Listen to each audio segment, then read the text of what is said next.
Good morning. I hope you're around with your warm cup of James. To explain myself for that intro, I live in New Mexico. This place is known to have very little life. Not a whole lot of people live here, and all people really know about it is that it's hot. But something that they don't know is that once it gets cold, it gets cold. And so this morning was my first real taste of that, and oh boy, does it stink. However, with that being said, I did get to shoot that little opening sequence for you, and it will lead us right into today's lesson, which is... Hi, hello. I meant to go into the tutorial. However, I just realized that I didn't actually say anything about the opening sequence in the actual video.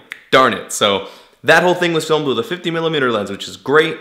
Focal point for a good cinematic look. I use it for all my B-roll and stuff like that. So yeah, back to the video. Grab him by the sack. How's it going, guys? My name is David Argodinas, and today we're going to be talking about what kind of...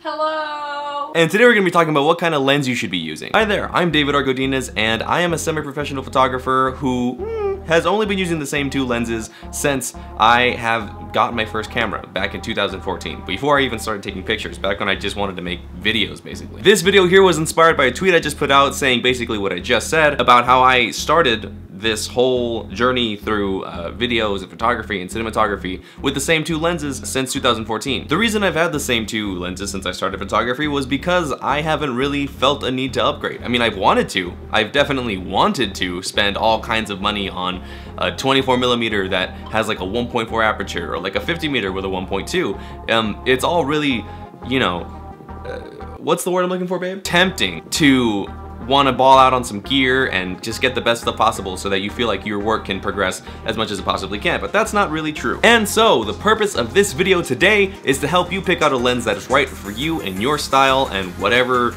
you want to do in the future. So first things first, choosing the right lens for your camera is a lot like choosing the right tool to work on your car. If you wanted to loosen a 1/8 screw, you wouldn't use like a 1/3 socket, you know what I mean? It's just not gonna fit and it's not gonna do the job properly. So when it comes to lenses, you definitely want to look at what's the best for portrait, what's the best for landscape, what's the best for, you know, whatever you are interested in, sports photography, nature photography, wildlife. You want to look into the right tool for the job before you go out making decisions, which I will cover in this whole thing we got going on here. So in my case, when I bought these two lenses, I bought them because back in the day, I used to be very, very heavily into film ride. They put out a video that was titled like what lenses you need for filmmaking, and on that list were a 50mm lens and a 28mm lens, something pretty straight and kind of compressed, and also something very wide. So just because I saw that video and I saw that they were relatively cheap, and on eBay buying them used was incredibly cheap, I spent like $150 on both of them together. I bought those two lenses and I started making videos with them. I never really utilized the 50mm because back then I had a Canon 60D, which is a crop sensor, which is another thing we're going to come back to keep in mind when you're talking about lenses. And I mainly used the 28 so that I could film these videos, basically. I did a whole bunch of sit-down videos back in the day when I did challenge videos. So because those were the only two lenses that I had when I started making like YouTube videos and stuff like that, when it came time that I decided I was interested in photography, all I had to work with was a 50 and a 28. And so based on that, I just kind of developed my style around those two, and I felt that having that limitation really kind of helped me develop my style and decide what I wanted to do. And it's gotten to a point now where I feel like I've progressed as far as I possibly could with the lenses and the gear that I have now, and it's time to upgrade. But that's just because I've been doing it for a little bit of time, and I feel like I've really gotten all that I really needed out of these little guys, which doesn't mean that I'm gonna stop using them. However, back to how to choose the lens that's right for you specifically. So I keep having to use myself as an example here, but I mean, that's the only photographer that I really know super well, you know what I mean? So when I started doing photography, I chose portrait. I decided to go down the route of portrait. I had a very clear goal. I wanted to do a certain type of photography that just isn't me anymore, and I really have no interest in it, but it was really portrait based. And so a 50, something that really compresses the background, gives you a blurry image, like the bokeh effect, is perfect for that. And I don't remember how I found that out. It was mainly just a trial and error thing because I was just, you know, just pointing and shooting and learning my gear as I went. Traditionally, that's one of the best lenses you could possibly use for portraits. You can also pull it off to be macro because I have gotten some macro shots out of it.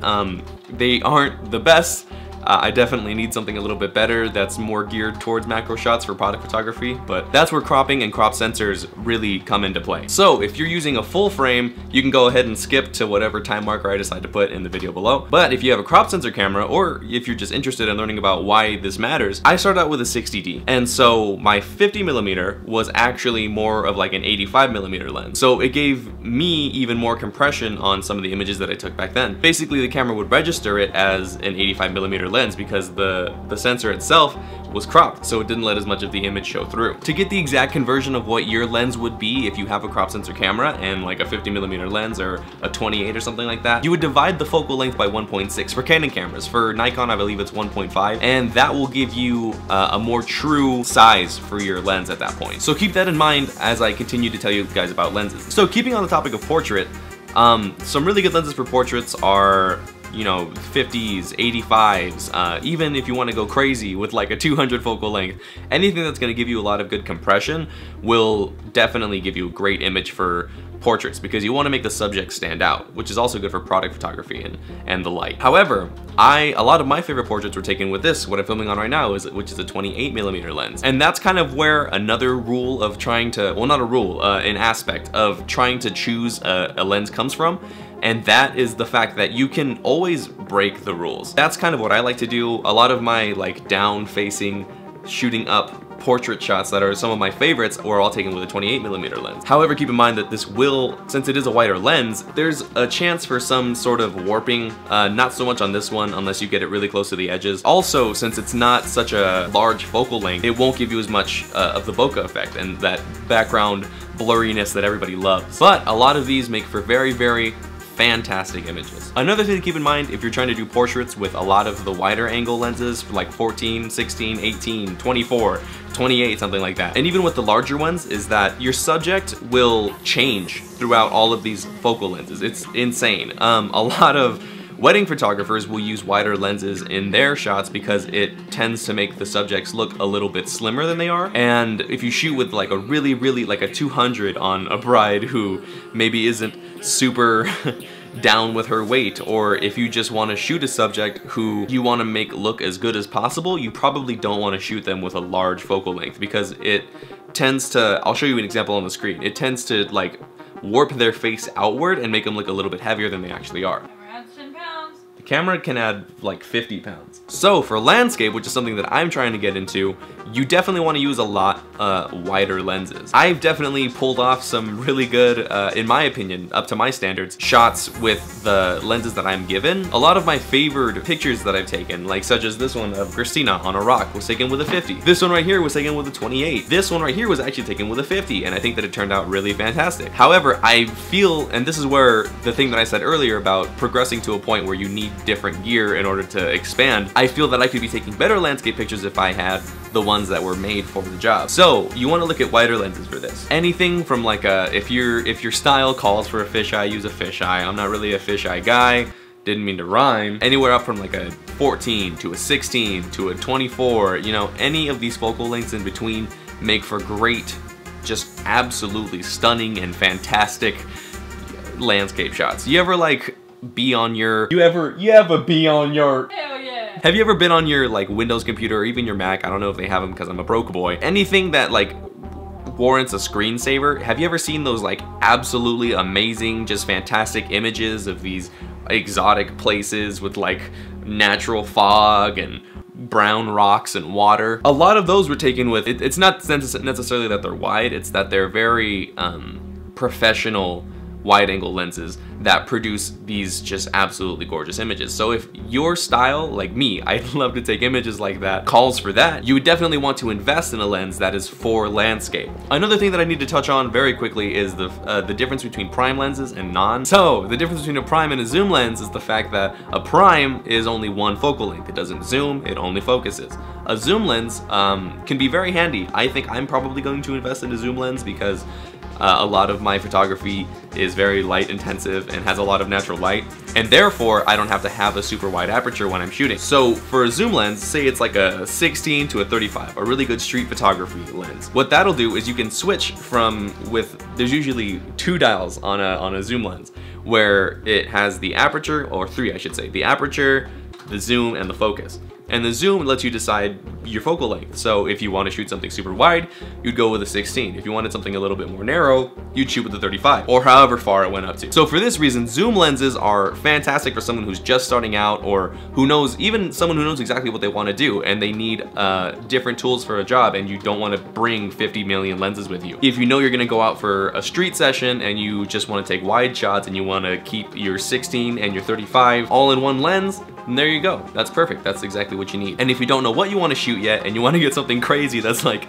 16 to 135, then you can do that, and you can really decide between the focal lengths and decide what you want to do in the future. And to kind of wrap this up, what I say at the, yes, this is a whole thing of eggnog that I'm drinking. 'Tis the season, everybody. It's October. It doesn't matter. It expires in October. Therefore, it is an October drink. That's blasphemous. How many subscribers did I just lose? Can I get a hit of that? So to wrap this video up, I'm gonna leave you with something that I always leave you with. This is a very important point to touch on, and it's that gear doesn't matter. I know you hear it all the time. Please don't click away yet. I know that a lot of people touch on it, and a lot of people say the same thing with different words, and that's a very important part of following a whole bunch of different photography people. So don't let me be your only source. Don't let me be your only source. Don't let these other really big photographer people be your only source. Just listen to everything that everybody has to say and kind of take it with a grain of salt, because maybe the way that someone puts it will finally have it actualize and register in your brain so that you get it and you can start applying it to your photography. But seriously, just don't let your limitations dictate your skill level. Don't say that you can't get good landscape shots because you only have a 50. You can get some very interesting ones, but just because you don't have the right lens doesn't mean that you can't figure out a way to make that work for you. Like I've been saying this entire time, I hate bringing it up because I don't mean for it to sound like, oh yeah, I've only been using the same 2 lenses my entire career. It's just because I don't, I haven't upgraded yet, and I don't really have the money, and I don't really see a need to, because I can get some images that I'm super proud of and that a lot of people seem to love without having to spend however many thousands of dollars on new lenses and new gear. So whatever you have right now is the perfect lens. It's whatever you want to do with the lens that you have right now. It's amazing. Just go take pictures. You're gonna reach a point to where you feel like you can and you should finally upgrade. But don't do that, and don't immediately just throw all this cash into all this gear, because if you don't know how to use it, it's still gonna look like crap. So don't worry about all that until you're a lot farther down the line. However, if you're an intermediate photographer or an advanced photographer and you're watching this video, then go ahead, man. If you got the money, advance. You know what I mean? If you want to take better landscape photos, invest in a $1,200 wide angle lens. It's gonna be great, and your photos are gonna turn out fantastic because it just helps that much, however much more you invest in yourself. And also, shit man, if you're a beginner and you wanna dump all this money into new gear, then go ahead. I mean, you can do whatever you want with your money, and if you think that your skill is gonna improve by buying all this new stuff, or you just wanna learn with the best so that you can be even better, then go ahead, go for it. But you don't need it, is what I mean to say. So thank you guys so much for listening to me ramble today. I hope you guys learned a little bit about selecting lenses and what they're for, and the difference between all the weird kinds, and I didn't really tell you what the numbers mean, but you guys will learn all that on your own. I'll do a whole separate video on f-stop and focal lengths and aperture and stuff like that. But until next time, my name is David Argodinez. This is my beautiful girlfriend, Christina J. Dupper. I am at David Argodinez on Twitter and Instagram. That is Bina Joy on Twitter. David Argodinez Steenst on Tumblr. David Argodinez fan on Instagram. Shouts out Larson Skylar. Anyway, at Bina Joy on Twitter, at Steenst on Instagram, and at Steen with 3 E's DP on Snapchat. You can find my Snapchat if you want, it's in the description below. If you're interested in any of the gear that I use, for any of the videos that I make, all of that is in the description below. Click on the links, please. And also, if you like this video, like it, give it a comment, give me some feedback below. Tell me what lenses are your favorite. What kind of photos do you take? Also, don't forget to follow our business, our joint Instagram that is for this channel, Cut Above the Average, and our Facebook page by the same name, and our Twitter page by Cut Above Average, because Twitter won't let me put the. Anyways, I hope you guys found these tips very useful and that you apply them into your own photography. And you know what, man, tag them with DRG or CATA or Cut Above a Vacation, and we will look at them and review them ourselves, because I love seeing people's pictures, and I will like them and comment and show you love, because I love you. But until next time, get out there and start living, and we will see you in the next video. Love you. Tell mom I said hi. How are the kids? How's Jeffrey the dog? I love you.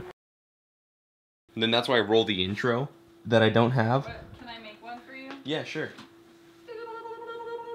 Bum, bum, bum, bum, bum, dun, dun, dun, dun, dun. Bum, bum, bum, cut above the average. Nice.